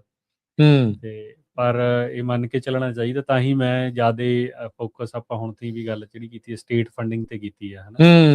ਤੇ ਸਟੇਟ ਦੀ ਫੰਡਿੰਗ ਪ੍ਰੋਪ 4 ਚੋਂ $10 ਬਿਲੀਅਨ ਚੋਂ ਆ ਰਹੀ ਹੈ। ਕਿੰਨੇ ਮਿਲੀਅਨ ਲਾਉਣੇ ਇਸ ਵਾਰ ਇਹਨਾਂ ਨੇ? $170 ਮਿਲੀਅਨ ਹੈਗਾ 4 ਪ੍ਰੋਗਰਾਮ, ਜਿਹੜਾ ਆਪਾਂ ਨੂੰ ਸਿੱਧਾ ਇੰਪੈਕਟ ਕਰਨਾ ਜਿਨ੍ਹਾਂ ਨੇ। ਤੇ $10 billion over a period of time ਆ ਜਾਂ $10 ਬਿਲੀਅਨ ਟੋਟਲ ਸੀਗਾ ਜਿਹੜਾ ਉਹ ਬਿੱਲ ਨੇ ਦਿੱਤਾ ਸੀਗਾ, ਹੈ ਨਾ, ਆਪਾਂ ਨੂੰ ਪ੍ਰੋਪ 4 ਨੇ। ਤੇ ਉਹਦੇ ਚੋਂ $1 ਬਿਲੀਅਨ ਐਗਰੀਕਲਚਰ ਨੂੰ ਸੀਗਾ। ਅੱਛਾ, ਠੀਕ ਆ ਜੀ। ਇੱਕ ਦੇ ਵਿੱਚੋਂ $250 ਮਿਲੀਅਨ ਸਿੱਧਾ ਉਹਨਾਂ ਨੇ ਸਟੇਟ ਨੂੰ ਦਿੱਤਾ ਜੀ, ਬਾਕੀ ਕੁਛ ਨੈਚੁਰਲ ਰਿਸੋਰਸਿਸ ਜਿਹੜੀ ਹੈਗੀ ਹੈ ਉਹਨਾਂ ਕੋਲ ਚਲਿਆ ਜਾਣਾ ਹੈ ਨਾ, ਅੱਛਾ। ਕੈਲੀਫੋਰਨੀਆ ਨੈਚੁਰਲ ਰਿਸੋਰਸਿਸ, ਹੂੰ ਤੇ ਉਹ ਚੋਂ 250 ਚੋਂ ਇਹਨਾਂ ਨੇ ਐਤਕੀ $100 ਮਿਲੀਅਨ ਤਾਂ ਰਿਲੀਜ਼ ਕਰ ਦੇਣਾ ਕਰੀਬ। ਓਕੇ। ਠੀਕ ਹੈ, ਤੇ ਉਹ ਕੁਛ ਇਹਨਾਂ ਦੀ ਆਪਦੀ ਫੰਡਿੰਗ ਰਲਾ ਮਿਲਾ ਕੇ ਸਟੇਟ ਦੀ ਸਾਰੀ, ਤੇ $170 ਮਿਲੀਅਨ ਬਣ ਜਾਂਦਾ 4 ਪ੍ਰੋਗਰਾਮਾਂ 'ਚ, ਜਿਹਦੇ 'ਚ ਜਿਵੇਂ ਆਪਣੇ ਆਹ ਸੋਲਰ ਵਾਲੇ ਆ ਜਾਂਦੇ ਆ, ਅੱਛਾ, ਤੇ ਹੈਲਦੀ ਸੋਇਲ ਆ ਗਿਆ, ਕਵਰ ਕ੍ਰੌਪ, ਇਹ ਸਾਰੀਆਂ ਆਈਟਮਾਂ ਆ ਗਈਆਂ। ਤੇ ਫਿਰ ਉਹਦੇ 'ਚ ਜਿਨ੍ਹਾਂ ਦੇ ਕੋਈ ਨੁਕਸਾਨ ਹੋਇਆ ਵੱਡੇ ਪਿਛਲੇ 5-4 ਸਾਲਾਂ 'ਚ, ਉਹਦੇ ਲਈ ਵੀ ਫੰਡਿੰਗ ਛੱਡਦੇ ਹੁੰਦੇ ਆ। $22 ਮਿਲੀਅਨ ਉਹ 'ਚ ਹੈਗਾ। ਠੀਕ ਹੈ ਜੀ, ਤੇ ਇੱਕ ਇਕਵਿਪਮੈਂਟ ਸ਼ੇਅਰਿੰਗ ਆ, ਜਿਵੇਂ ਪਾਰਲੀਅਰ UCANR ਪਾਰਲੀਅਰ ਵਾਲੇ ਦਿੰਦੇ ਆ ਤੁਹਾਨੂੰ ਇਕਵਿਪਮੈਂਟ, ਤੁਸੀਂ ਜਾ ਕੇ ਫ੍ਰੀ ਰੈਂਟ ਕਰ ਸਕਦੇ ਆ, ਹੈ ਨਾ, ਫ੍ਰੀ ਆਫ ਕਾਸਟ। ਉਹਦੇ 'ਚ ਫੰਡਿੰਗ ਹੈਗੀ ਆ, ਉਹ ਹੋਰ ਵੀ ਦੇਣਗੇ ਆਰਗੇਨਾਈਜੇਸ਼ਨਾਂ ਨੂੰ ਵੀ ਅਪਲਾਈ ਕਰਕੇ ਵੀ ਤੁਸੀਂ ਲੈ ਲਓ। ਠੀਕ ਹੈ, ਵਿਚਾਲੇ ਜਿਵੇਂ ਸੈਂਟਰਲ ਨਾਨ ਪ੍ਰੋਫਿਟ ਪੱਗ ਵੀ ਜਿਵੇਂ ਇੱਕ ਉਹ 'ਚ ਕਰ ਸਕਦੀ ਹੈ ਅਪਲਾਈ ਜੇ ਕਰਨਾ ਹੋਵੇ ਤਾਂ। ਤੇ ਉਹ ਫਿਰ ਤੁਸੀਂ ਉਹ ਕੁਛ ਕੁ ਚੀਜ਼ਾਂ ਹੁੰਦੀਆਂ ਜਿਵੇਂ ਜਿਹੜੇ ਤਾਂ ਟੂਲ ਰੋਜ਼ ਯੂਜ਼ ਹੁੰਦੇ ਉਹ ਤਾਂ ਨਹੀਂ ਉੱਥੇ ਰੱਖਣ ਦਾ ਫਾਇਦਾ ਮੈਨੂੰ ਲੱਗਦਾ, ਪਰ ਜਿਹੜੇ ਟੂਲ ਸਾਲ 'ਚ ਇੰਪਲੀਮੈਂਟ ਇੱਕੋ ਵਾਰ ਕੋਈ ਯੂਜ਼ ਹੋਣਾ, ਜਿਵੇਂ ਸਪਰੈਡਰ ਹੋ ਗਿਆ ਹੈ ਨਾ, ਤੇ ਜਾਂ ਕੋਈ ਪ੍ਰੋਟੋਟਾਈਲਰ ਹੋ ਗਿਆ, ਕੋਈ ਇਹੋ ਜਿਹੀ ਆਈਟਮ ਜਿਹੜੀ ਸਾਲ 'ਚ ਇੱਕ ਵਾਰ ਕੋਈ ਯੂਜ਼ ਹੋਣੀ ਹੋਵੇ, ਉਹ ਰੈਂਟ ਕਰ ਲਵੇ, ਉਹ ਉੱਥੇ ਜ਼ਰੂਰੀ ਹੁੰਦੀ ਹੈ, ਉਹ ਚਾਹੀਦੀ। ਟਰੈਕਟਰ ਤਾਂ ਹੁਣ ਰੈਂਟ ਕਰਨ ਦਾ ਫਾਇਦਾ ਨਹੀਂ, ਸਾਰਿਆਂ ਨੂੰ ਰੋਜ਼ ਚਾਹੀਦਾ ਟਰੈਕਟਰ ਦਾ, ਕੋਈ ਡਜ਼ਨਟ ਮੇਕ ਸੈਂਸ। ਤੇ ਜਿਹੜੇ ਛੋਟੇ ਗਰੋਅਰ ਨੇ ਜਿਵੇਂ ਸਬਜ਼ੀਆਂ ਵਾਲੇ, ਉਹਨਾਂ ਦੀਆਂ ਹੋਰ ਰਿਕੁਆਇਰਮੈਂਟਸ ਹੁੰਦੀਆਂ ਨੇ, ਉਹਨਾਂ ਨੇ ਇੱਕ ਵਾਰ ਪਲਾਂਟ ਕਰਨਾ ਹੁੰਦਾ, ਉਹਦੇ ਲਈ ਚਾਹੀਦੇ ਹੁੰਦੇ ਨੇ। ਸੋ ਇਹੋ ਜਿਹੀਆਂ ਚੀਜ਼ਾਂ ਕਾਫੀ ਉਹ ਉਸ ਪ੍ਰੋਗਰਾਮ 'ਚ ਆ ਜਾਂਦੀਆਂ ਨੇ। ਸੋ ਇਹਨਾਂ 3-4 ਪ੍ਰੋਗਰਾਮਾਂ ਨੇ ਜਿਨ੍ਹਾਂ ਨੇ ਸਿੱਧਾ ਆਪਾਂ ਨੂੰ ਕਰਨਾ, ਜਿਹਨਾਂ ਇੰਪੈਕਟ ਇਹਦੇ 'ਚ ਹੀ $167-168 ਮਿਲੀਅਨ ਹੈਗਾ ਸਾਰਾ। ਓਕੇ। ਤੇ ਜਿਹੜਾ ਉਹਨਾਂ ਨੇ 2026 'ਚ ਸ਼ੁਰੂ ਕਰ ਦੇਣਾ, ਮੈਨੂੰ ਲੱਗਦਾ, ਜੇ 27 'ਚ ਹੋ ਜਾਊਗਾ, ਜਾਨੀ ਜਨਵਰੀ 'ਚ ਆਉਣ ਵਾਲਾ ਹੀ ਆ ਵਕਤ। ਹਾਂ, 27-28 ਦੇ ਵਿੱਚ 18 ਕੁ ਮਹੀਨੇ ਦੇ ਵਿੱਚ ਉਹਨਾਂ ਨੇ ਉਹ ਕਰਨਾ ਡਿਸਟਰੀਬਿਊਟ। ਠੀਕ ਹੈ, ਸੋ ਉਹਦੇ ਲਈ ਮੈਨੂੰ ਲੱਗਦਾ ਵੀ ਹੁਣ ਤਿਆਰੀ ਕਰਨ ਦਾ ਟਾਈਮ ਹੈ। ਠੀਕ ਹੈ ਜੀ। ਤੇ ਅਰਸ਼ਦੀਪ ਸਿੰਘ, ਆਪਾਂ ਇੱਥੇ ਇੱਕ ਬ੍ਰੇਕ ਲੈ ਲੈਣੀ ਹੈ, ਤੇ ਬ੍ਰੇਕ ਤੋਂ ਬਾਅਦ ਦੇ ਵਿੱਚ ਆਪਾਂ ਮੁੜਦੇ ਹਾਂ। ਤੇ ਜਿਹੜੀ ਐਗਲੈਂਡ ਦੀ ਇਵੈਲੂਏਸ਼ਨ ਦਾ ਹੈਗਾ ਆ, ਇੱਕ ਕੇਸ ਸਟੱਡੀ ਆਪਾਂ ਤੁਹਾਡੇ ਨਾਲ ਜਿਹੜੀ ਸ਼ੇਅਰ ਕਰਾਂਗੇ ਵੀ ਪਾਣੀ ਤੇ ਹੋਰ ਜਿਹੜੀਆਂ ਚੀਜ਼ਾਂ ਆ ਉਹ ਕਿਸ ਤਰੀਕੇ ਦੇ ਨਾਲ ਕੀਮਤ ਨੂੰ ਉੱਤੇ ਥੱਲੇ ਕਰਦੀਆਂ, ਤੇ ਕਿਉਂ ਇਹਨਾਂ ਚੀਜ਼ਾਂ ਦਾ ਧਿਆਨ ਦੇਣਾ ਆ ਜੇ ਤੁਸੀਂ ਐਗ ਦੀ ਲੈਂਡ ਖਰੀਦਣ ਬਾਰੇ ਜਿਹੜਾ ਉਹ ਸੋਚ ਰਹੇ ਹੈਗੇ ਆ। ਸੋ ਉਹ ਚਰਚਾ ਨੂੰ ਆਪਾਂ ਜਾਰੀ ਰੱਖਾਂਗੇ। ਜੁੜੇ ਰਹੋ ਇੱਦਾਂ ਹੀ ਪੰਜਾਬੀ ਰੇਡੀਓ USA ਦੇ ਨਾਲ।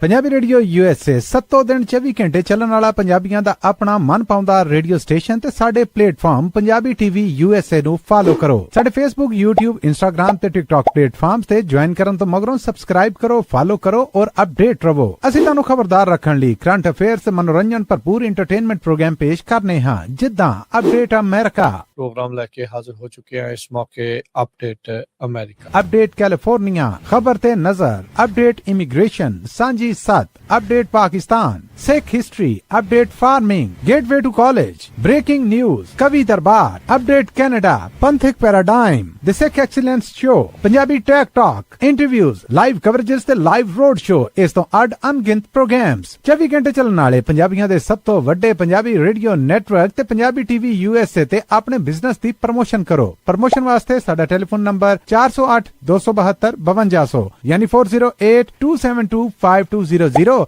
ਤੇ ਦੂਜਾ ਨੰਬਰ 408-722-7698 ਡਾਇਲ ਕਰੋ, ਯਾਨੀ 4087227698। ਪੰਜਾਬੀ ਰੇਡੀਓ USA ਤੁਹਾਡੇ ਬਿਜ਼ਨਸ ਦੇ ਵਧਾ ਦੇ ਵਾਸਤੇ ਆਪਣੇ ਪਲੇਟਫਾਰਮਸ ਰਾਹੀਂ ਇੱਕ ਭਰਵਾਂ ਕਿਰਦਾਰ ਨਿਭਾਏਗਾ। ਤੁਹਾਡਾ ਭਰੋਸਾ ਹੀ ਸਾਡਾ ਮਾਣ ਔਰ ਸਾਡੀ ਤਰੱਕੀ ਹੈ। ਜੁੜੇ ਰਹੋ ਪੰਜਾਬੀ ਰੇਡੀਓ USA ਨਾਲ। ਕਲੈਕਸ਼ਨ ਕਾਲਸ ਬੰਦ ਕਰਵਾਓ, 60% ਤੱਕ ਆਪਣਾ ਕਰਜ਼ਾ ਮਾਫ ਕਰਵਾਓ ਤੇ ਲਾਇਰਸ ਤੁਹਾਨੂੰ ਆਊਟ ਆਫ ਕੋਰਟ ਸੈਟਲਮੈਂਟਸ ਲੈ ਕੇ ਦੇਣਗੇ। ਅਸੀਂ ਇੱਕ ਨਿੱਕਾ ਪੈਸਾ ਨਹੀਂ ਲੈਂਦੇ ਜਦ ਤੱਕ ਤੁਹਾਡਾ ਕਰਜ਼ਾ ਮਾਫ ਨਹੀਂ ਕਰਵਾ ਦਿੰਦੇ। US ਤੇ ਕੈਨੇਡਾ ਲਈ ਕਾਲ ਕਰੋ 888-888-9914।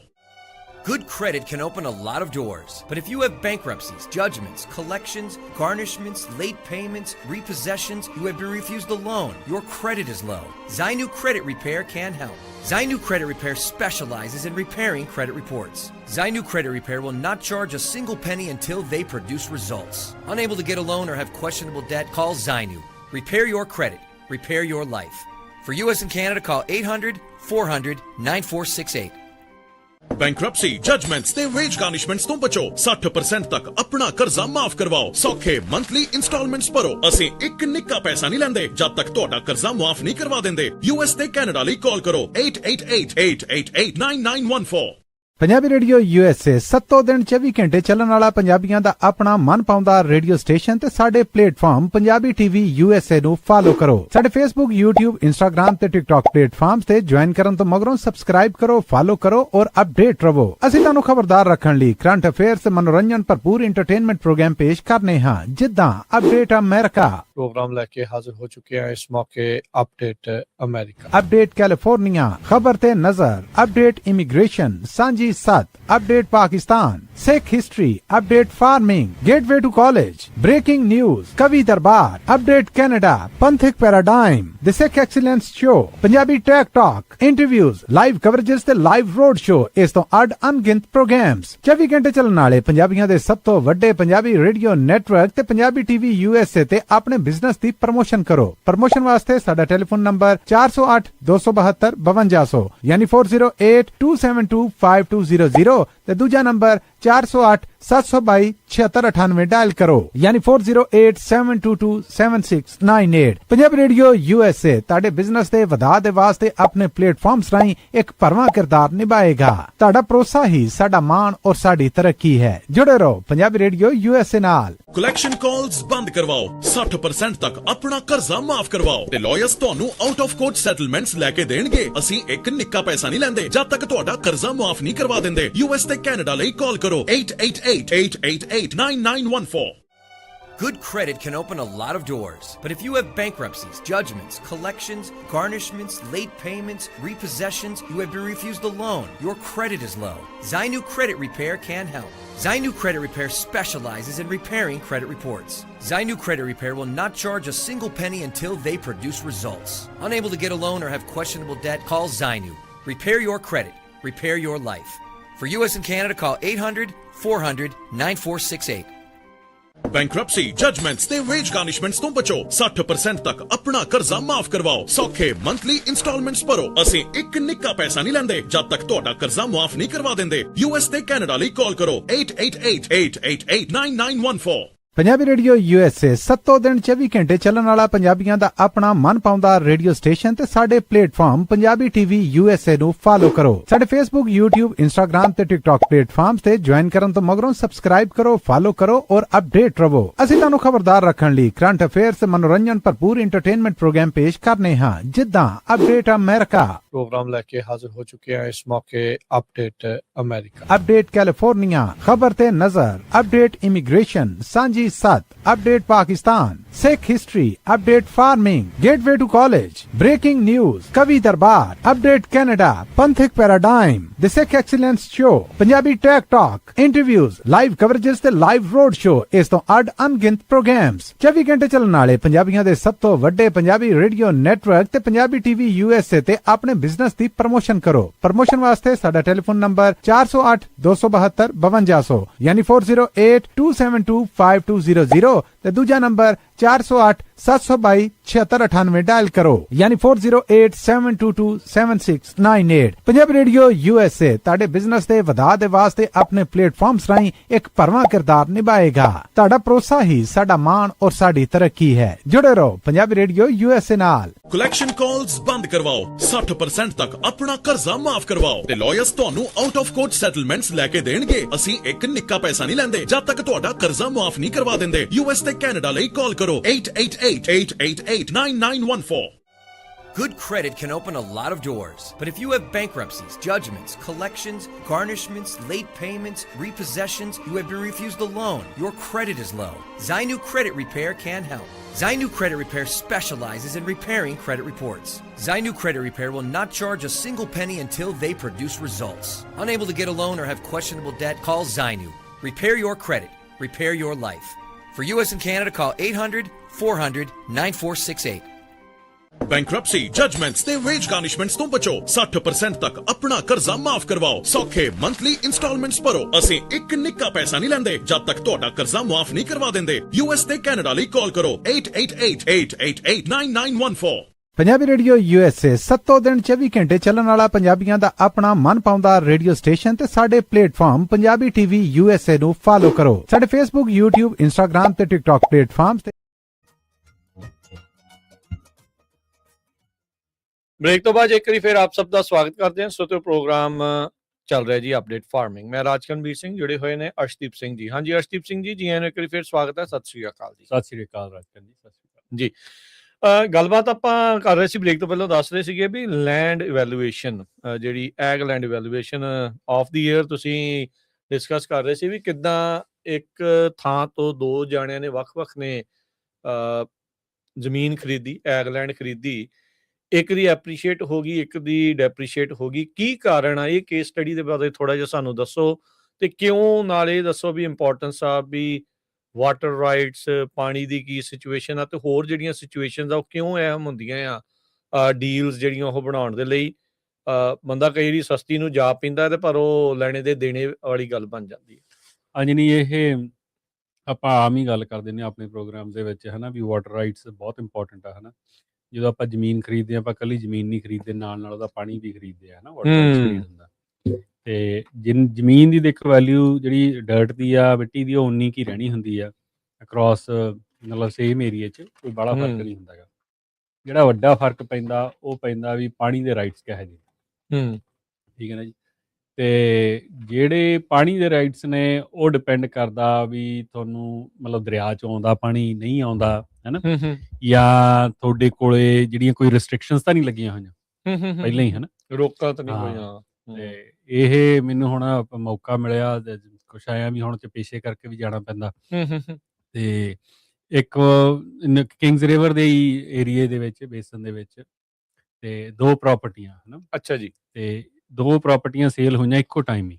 ਓਕੇ। ਤੇ ਹੈਗੀਆਂ ਵੀ ਨੇੜੇ ਨੇੜੇ, ਕੋਈ ਬਾਹਲੀ ਦੂਰ ਨਹੀਂ ਆ, 20 ਏਕੜ ਦੀਆਂ, ਹੈ ਨਾ। ਅੱਛਾ, ਦੋ ਲੋਟ ਏਦਾਂ ਵੱਖਰੇ ਸੀਗੇ ਪਾਰਸਲ। ਤੇ ਇੱਕੋ ਬੰਦੇ ਨੇ ਵੇਚੇ, ਦੋ ਡਿਫਰੈਂਟ ਬਾਇਰ ਸੀਗੇ ਉਹਦੇ। ਅੱਛਾ, ਠੀਕ ਹੈ ਜੀ।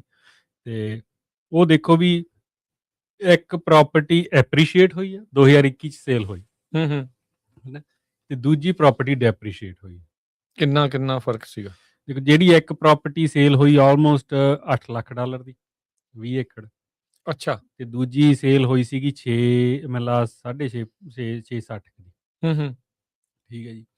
ਤੇ ਉਸ ਦਾ ਡੀਲ ਦਾ ਉਦੋਂ ਚਲੋ ਉਹਦਾ ਆਪਾਂ ਨਾ ਜਾਈਏ ਆਪਾਂ ਵੀ ਕਿਉਂ ਵੱਧ ਸੀ ਘੱਟ ਸੀ, ਹੈ ਨਾ, ਉਹਦਾ ਆਪਾਂ ਨੂੰ ਚਲੋ ਸਾਰੀ ਇਨਫੋਰਮੇਸ਼ਨ ਨਹੀਂ ਪਤਾ, ਪਰ ਆਪਾਂ ਇਹੀ ਮੰਨ ਕੇ ਚੱਲੀਏ ਵੀ ਉਦੋਂ ਉਹਦੀ ਵੈਲਿਊ ਦੋਨਾਂ ਦੀ ਚੀਜ਼ਾਂ ਸੇਮ ਲੱਗੀਆਂ ਸੀ, ਨਹੀਂ ਅੱਡ ਕ੍ਰਾਪਸ ਲੱਗੀਆਂ ਸੀ। ਠੀਕ ਆ, ਓਕੇ। ਤੇ ਇੱਕ ਮੰਨ ਲਓ ਵੀ 35,000 ਨੂੰ ਏਕੜ ਗਈ ਆ, ਦੂਜੀ 40,000 ਨੂੰ ਏਕੜ ਗਈ ਆ, ਕਿਉਂਕਿ ਉਹੋ ਜੀ ਥੋੜੀ ਜਿਹੀ ਦੂਜੇ ਚ ਏਕਰੇਜ ਘੱਟ ਸੀ, ਉਹ ਵੀ ਪੂਰੇ ਨਹੀਂ ਸੀਗੇ, ਹੈ ਨਾ। ਪਰ ਏਕੜ ਪ੍ਰਾਈਸ 35,000 ਸੀ ਇੱਕ ਦਾ 40,000। ਠੀਕ ਆ ਜੀ।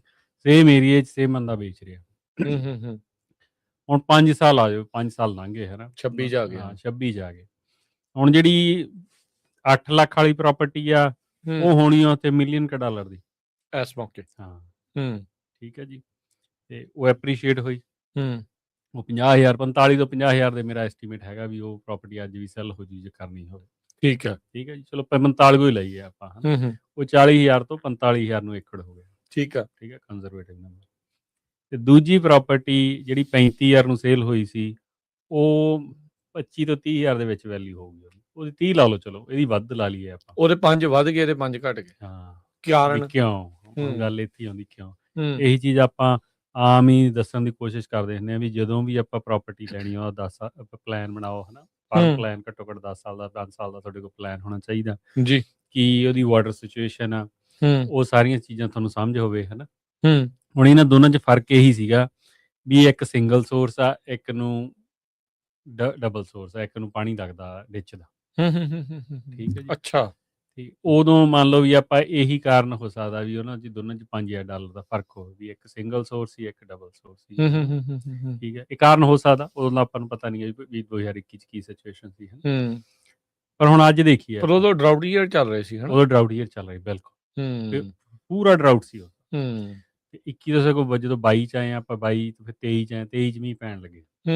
2 ਸਾਲ ਨਹੀਂ ਬਾਅਦ। ਹਾਂ, ਤੇ ਜਦੋਂ ਉਹ ਹੋਇਆ, ਮਤਲਬ ਇਹ 35 ਤੋਂ 30 ਆ ਗਈ ਤੇ ਦੂਜੀ 35 ਤੋਂ 40 ਚਲੀ ਗਈ, ਹੈ ਨਾ, 40 ਤੋਂ 45 ਚਲੀ ਗਈ।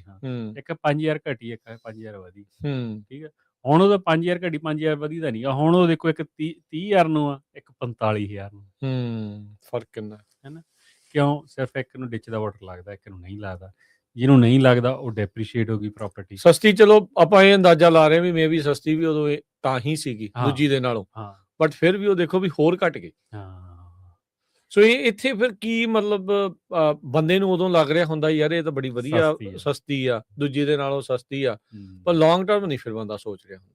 ਇਹੀ ਜ਼ਰੂਰੀ ਹੈ ਜੀ, ਆਪਾਂ ਜਦੋਂ ਆਪਾਂ ਬਾਰ-ਬਾਰ ਇਹੀ ਗੱਲ ਕਹਿੰਦੇ ਵੀ ਤੁਹਾਡਾ 5 ਤੋਂ 10 ਸਾਲ ਦਾ ਪਲਾਨ ਹੋਣਾ ਚਾਹੀਦਾ ਨਾ, ਉਹ ਇਹੀ ਗੱਲਾਂ 'ਚ ਹੁੰਦੇ ਆ। ਜਦੋਂ ਆਪਾਂ ਦੇਖਾਂਗੇ ਵੀ ਅੱਜ ਤੋਂ 10 ਸਾਲ ਅੱਗੇ, ਯਾਦ ਹੋਣਾ ਤੁਹਾਨੂੰ ਇੱਕ ਕਾਫੀ ਚਿਰ ਪਹਿਲਾਂ ਆਪਾਂ ਡਿਸਕਸ ਕੀਤਾ ਸੀਗਾ ਟੈਰਾਬੈਲਾ ਏਰੀਆ ਦੀ ਪ੍ਰਾਪਰਟੀ ਹੈ ਨਾ, ਤੇ ਵੀ ਉਹਨਾਂ ਨੇ ਕਿਵੇਂ ਲਈ, ਕੀ ਉਹਦਾ ਸਸਤਾ ਸੀ, ਉਹ 'ਚ ਮੈਂ ਕਾਫੀ ਇਨਵੋਲਵ ਸੀਗਾ ਹੈ ਨਾ, ਤੇ ਉਹਨਾਂ ਨੇ ਪਲਾਨ ਬਣਾਇਆ, ਉਹਨਾਂ ਨੇ ਦੇਖਿਆ ਵੀ ਨਹੀਂ ਮੈਂ ਖੇਤੀ ਕਰ ਸਕਦਾ, ਉਸ ਹਿਸਾਬ ਨਾਲ ਪ੍ਰਾਈਸ ਆਫਰ ਕੀਤਾ ਉਹਨਾਂ ਨੇ ਵੀ ਆ ਮੈਨੂੰ ਵਾਰਾ ਹਾਂ ਵੀ ਇਹ ਸਾਰੀਆਂ ਚੀਜ਼ਾਂ ਦੇਖ ਕੇ ਵੀ ਇਵੈਂਚੁਅਲੀ ਇੰਨੇ ਸਾਲ ਜੇ ਮੈਂ ਲਾਉਂਗਾ ਤਾਂ ਫਿਰ ਜਾ ਕੇ ਕਿਤੇ ਫ੍ਰੀ ਹੁੰਦਾ ਆ ਕੰਮ, ਵੀ ਜੇ ਇੰਨੀ ਕਰਦਾ ਵੀ ਰਵਾਂ ਤਾਂ। ਪਰ ਆਪਾਂ ਉਵੇਂ ਦੇਖ ਕੇ ਪ੍ਰਾਪਰਟੀ ਨਹੀਂ ਲੈਂਦੇ, ਆਪਾਂ ਦੇਖ ਕੇ ਲੈਂਦੇ ਵੀ ਪ੍ਰਾਪਰਟੀ ਠੀਕ ਅੱਜ ਦੇ ਕੱਲ੍ਹ 'ਚ ਬਹੁਤ ਜ਼ਿਆਦਾ ਚੀਜ਼ਾਂ ਚੇਂਜ ਹੋ ਜਾਂਦੀਆਂ। ਅੱਛਾ, ਇੱਕ ਚੀਜ਼ ਤਾਂ ਉੱਦਾਂ ਇਹ ਫਰਕ ਪਿਆ, ਅੱਗੇ ਲੋਕੀ ਪ੍ਰਾਪਰਟੀ ਲੈ ਕੇ ਤੁਹਾਨੂੰ ਕਾਲ ਕਰਦੇ ਸੀ ਦੇਖਿਓ ਕਿੱਦਾਂ ਹੈ, ਹੁਣ ਲੈਣ ਤੋਂ ਪਹਿਲਾਂ ਕਾਲ ਲੈਂਦੇ ਆ। ਹਾਂ ਨਹੀਂ, ਇਹ 'ਚ ਤਾਂ ਕਾਫੀ ਜ਼ਿਆਦਾ ਅਵੇਅਰਨੈਸ ਤਾਂ ਹੋਈ ਆ ਕ੍ਰੀਏਟ, ਜਿੰਨੇ ਕੁ ਆਪਣੇ ਬੰਦੇ ਇਨਵੋਲਵ ਨੇ ਜਾਂ ਗਰੁੱਪਸ ਦੇ ਨੇੜੇ ਤੇੜੇ ਨੇ ਹੈ ਨਾ, ਪੱਗ ਦੇ ਨੇੜੇ ਨੇ ਜਾਂ ਕੋਈ ਕਿਸੇ ਜਾਂ ਗਰੁੱਪ 'ਚ WhatsApp ਗਰੁੱਪ 'ਚ ਜਾਂ ਦੂਜੇ ਲੋਕ ਵੀ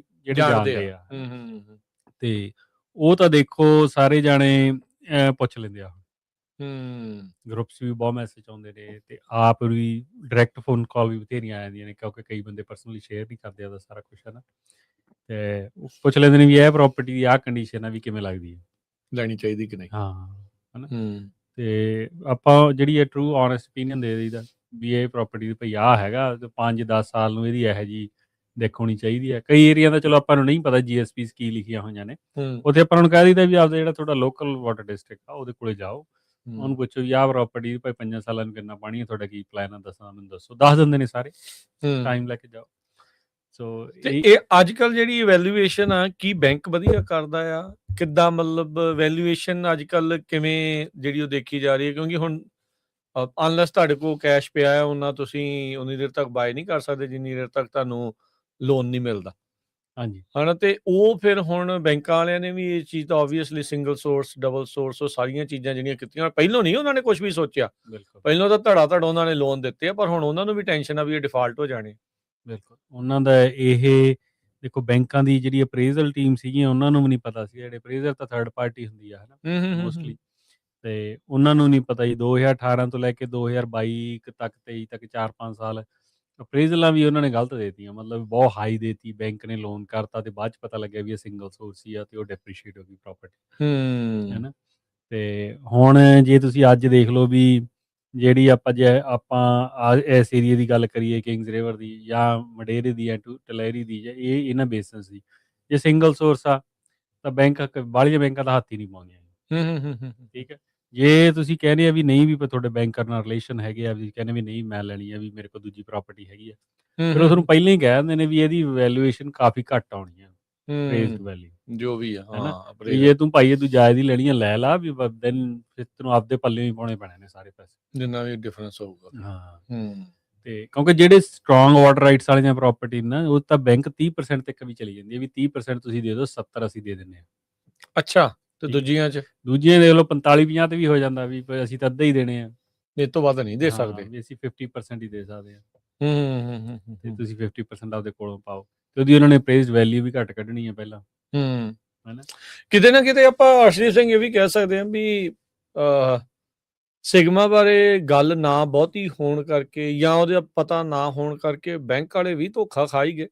ਹਾਂ ਇਹ 'ਚ ਤਾਂ ਕੋਈ ਸ਼ੱਕ ਨਹੀਂ ਹੈ, ਉਹ ਤਾਂ ਆਪ ਐਡਮਿਟ ਕਰਦੇ ਆ ਵੀ ਕਲੈਰਿਟੀ ਨਹੀਂ ਸੀਗੀ, ਜਿਹੜੀ ਵੀ ਫਾਈਨਸ ਫੀਸ ਵਾਲਾ ਕੋਈ ਪਤਾ ਨਹੀਂ ਸੀ ਕਿਵੇਂ ਹੋਣਾ ਦੀਆਂ ਕਾਸੇ ਦੀ ਵੀ, ਤੇ ਉਹ ਕਹਿੰਦੇ ਕਲੈਰਿਟੀ ਨਾ ਹੋਣ ਕਰਕੇ ਜਿਹੜਾ ਉਹ 4-5 ਸਾਲ ਦਾ ਟਾਈਮ ਸੀ, ਉਹਦੇ 'ਚ ਉਹਨਾਂ ਨੇ ਵੀ ਬਹੁਤ ਚੀਜ਼ਾਂ ਲੋਨ ਦਿੱਤੇ, ਕਿੰਨੇ ਬੰਦਿਆਂ ਨੂੰ ਤਾਂ ਮੈਂ ਜਾਣਦਾ ਜਿਨ੍ਹਾਂ ਨੂੰ ਲੋਨ ਵੱਡੇ ਮਿਲ ਗਏ ਡਿਵੈਲਪਮੈਂਟ ਕਰਨ ਨੂੰ ਜਾਂ ਕੁਛ ਨੂੰ ਵੀ, ਤੇ ਬਾਅਦ 'ਚ ਪਤਾ ਲੱਗਿਆ ਵੀ ਇਹ ਪ੍ਰਾਪਰਟੀ ਤਾਂ ਸਿੰਗਲ ਸੋਰਸ ਹੈ, ਵਾਈਟ ਲੈਂਡ ਆ, ਜਿਹੜੇ ਮਰਜ਼ੀ ਕੁਛ ਕਹਿ ਲਓ, ਇਹ ਤਾਂ ਵੈਲਿਊ ਨਹੀਂ ਰਹੀ। ਫਿਰ ਉਹ ਗਰੋਰਾਂ ਨੂੰ ਤੰਗ ਕਰਨਾ ਉਹਨਾਂ ਨੇ ਸ਼ੁਰੂ ਕੀਤਾ ਵੀ ਸਾਨੂੰ ਪੈਸੇ ਦਿਓ, ਕਿਉਂਕਿ ਤੁਸੀਂ ਉਹਦਾ ਲੋਨ ਜ਼ਿਆਦਾ ਹੈ ਜਿੰਨੀ ਤੁਹਾਡੀ ਪ੍ਰਾਪਰਟੀ ਵੈਲਿਊ ਆ ਹੁਣ, ਹੈ ਨਾ। ਸੋ ਇਹੋ ਜਿਹੇ ਵੀ ਕਈ ਹੈਗੇ ਆ ਕੇਸ ਆਪਣੇ ਗਰੋਰਾਂ ਦੇ, ਤੇ ਉਹ 'ਚ ਹੁਣ ਉਹਦਾ ਹੱਲ ਕੋਈ ਨਹੀਂ ਹੈਗਾ। ਹੱਲ ਕੀ ਆ, ਤੁਸੀਂ ਉੱਠ ਕੇ ਜਾਣਾ ਪੈਣਾ ਤੁਹਾਨੂੰ ਪ੍ਰਾਪਰਟੀ 'ਚੋਂ, ਤੁਹਾਨੂੰ ਕੁਛ ਵੀ ਨਹੀਂ ਮਿਲਣਾ ਹੈਗਾ, ਬੇਸਿਕਲੀ ਤੁਹਾਡੀ ਪ੍ਰਾਪਰਟੀ ਵੈਲਿਊ ਨਹੀਂ ਰਹੀ ਹੋਣੀ। ਆਹੋ, ਜੋ ਲਾਇਆ ਸੀ ਉਹਦੇ ਵਿੱਚ ਉੱਡ ਗਿਆ, ਕੋਈ ਉਹਦੇ ਵਿੱਚ ਐਕੁਇਟੀ ਨਹੀਂ ਬਚੀ, ਪੱਲਿਓਂ ਪਾ ਕੇ ਛੱਡਣ ਵਾਲਾ ਖਹਿੜਾ ਛਡਾਉਣ ਵਾਲੀ ਗੱਲ ਬਣ ਜਾਂਦੀ ਹੈ ਫਿਰ। ਪਰ ਹੁਣ ਇਹ ਜ਼ਰੂਰ ਹੈ, ਇੱਕ ਤਾਂ ਅਵੇਅਰਨੈਸ ਲੋਕਾਂ 'ਚ ਵੀ ਜ਼ਿਆਦਾ ਹੈ ਮੈਨੂੰ ਲੱਗਦਾ ਹੂੰ ਥੋੜ੍ਹੀ ਜਿਹੀ, ਅਤੇ ਇੱਕ ਹੁਣ ਬੈਂਕਾਂ ਦੀ ਕਲੈਰਿਟੀ ਹੋ ਗਈ ਹੈ। ਜੇ ਕੋਈ ਬਾਈ ਚਾਂਸ ਕਿਸੇ ਨੂੰ ਮਾਰਨ ਦੀ ਵੀ ਕੋਸ਼ਿਸ਼ ਕਰਦਾ ਨਾ, ਪ੍ਰਾਪਰਟੀ ਵੀ ਕੋਈ ਚੀਜ਼ਾਂ ਲੁਕੋ ਕੇ ਜਾਂ ਇੱਧਰੋਂ ਉੱਧਰੋਂ, ਹਾਂ ਹਾਂ ਹਾਂ ਹਾਂ ਤੇ ਫਿਰ ਵੀ ਉਹ ਬੈਂਕ ਅਪਰੇਜ਼ ਕਰਦੀ ਹੈ, ਉਹ ਕਹਿੰਦੀ ਵੀ ਤਾਂ ਵੈਲਿਊ ਹੀ ਇੰਨੀ ਹੈ, ਤੂੰ ਜੇ ਨਹੀਂ, ਉਹ ਬੰਦਾ ਕਹਿੰਦਾ ਵੀ ਇੰਨੀ ਦੀ ਕਿਵੇਂ ਹੋ ਸਕਦੀ ਹੈ ਵੀ ਪ੍ਰਾਪਰਟੀਆਂ ਸਾਰੀਆਂ, ਫਿਰ ਉਹਨਾਂ ਨੂੰ ਸਮਝਾ ਦਿੰਦੇ ਵੀ ਇਹਦਾ ਸਿੰਗਲ ਸੋਰਸ ਹੀ ਆ, ਇਹਦੇ ਇਸ਼ੂ ਨੇ ਭਾਈ, ਅਸੀਂ ਇੰਨੇ ਪੈਸੇ ਨਹੀਂ ਲੈ ਸਕਦੇ।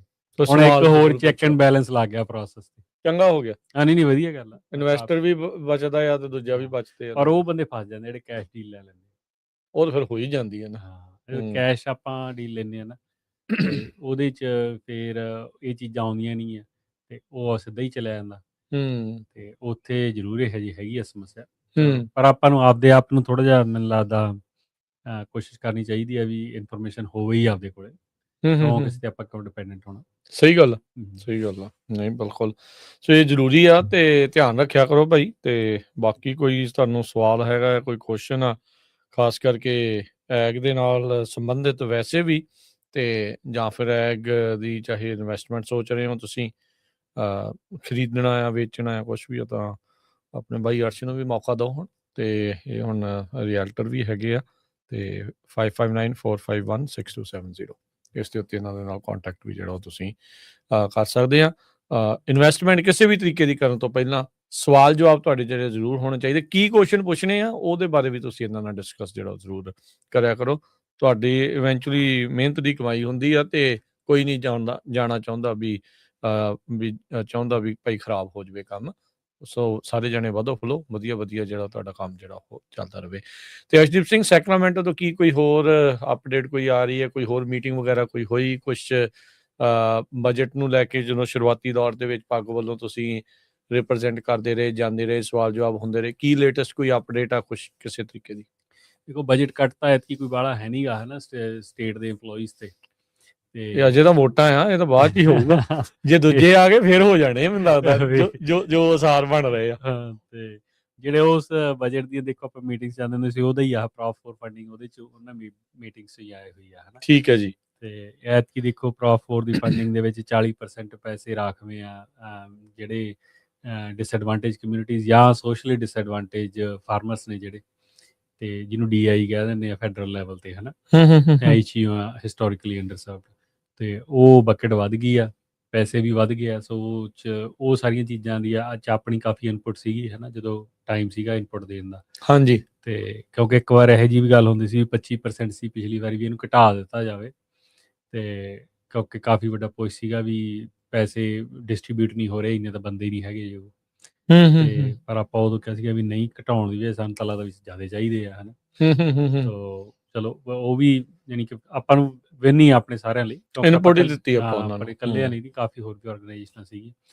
ਸੋ ਉਹਦੇ 'ਚ ਦੇਖੋ ਵੀ ਜੇ 40% ਪੈਸੇ $170 ਮਿਲੀਅਨ 'ਚ ਇੱਧਰ ਆਉਣੇ ਨੇ, ਤੇ ਆਲਮੋਸਟ $70 ਮਿਲੀਅਨ ਆ ਵੀ, ਜਿਹ 'ਚ ਜਿਹੜਾ ਆਪਾਂ ਨੂੰ ਸਿੱਧਾ ਟਾਰਗੇਟ ਹੋਣਾ, ਬਾਕੀ ਦੇ 'ਚ ਫਿਰ ਵੀ ਕੁਆਲੀਫਾਈ ਕਰ ਸਕਦੇ। ਸੋ ਇਹ ਸਾਰੀਆਂ ਚੀਜ਼ਾਂ ਮੈਟਰ ਕਰਦੀਆਂ ਨੇ। ਸੋ ਚਲੋ ਵਧੀਆ, ਹੋਪਫੁਲ ਆ, ਤੇ ਹੋਪਫੁਲ ਰਹਿਣਾ ਚਾਹੀਦਾ ਵੀ ਚੰਗਾ ਜਿਹੜਾ ਉਹ ਵਕਤ ਜਿਹੜਾ ਉਹ ਬਣੇ, ਤੇ ਕਿਸਾਨੀ ਪ੍ਰਫੁੱਲਤ ਜਿਹੜੀ ਉਹ ਹੋਵੇ। ਤੇ ਬਾਕੀ ਆਪਣੇ ਆਪ ਨੂੰ ਭਾਈ ਜਿਹਦਾ ਸ਼ਬਦ ਵਰਤਿਆ ਜਾਂਦਾ ਐਜੂਕੇਟ, ਧਿਆਨ 'ਚ ਰੱਖੋ ਕੀ ਕੁਛ ਹੋ ਰਿਹਾ, ਕੀ ਨਵੀਆਂ ਚੀਜ਼ਾਂ ਆ ਰਹੀਆਂ, ਤੇ ਉਹਦੇ ਬਾਰੇ ਧਿਆਨ ਰੱਖੋ। ਧੰਨਵਾਦ ਅਰਸ਼ਦੀਪ ਸਿੰਘ, ਅੱਜ ਦਾ ਸਮਾਂ ਇੱਥੇ ਸਮਾਪਤ ਆ। ਮਿਲਦੇ ਅਗਲੀ ਵਾਰੀ। ਸਤਿ ਸ਼੍ਰੀ ਅਕਾਲ।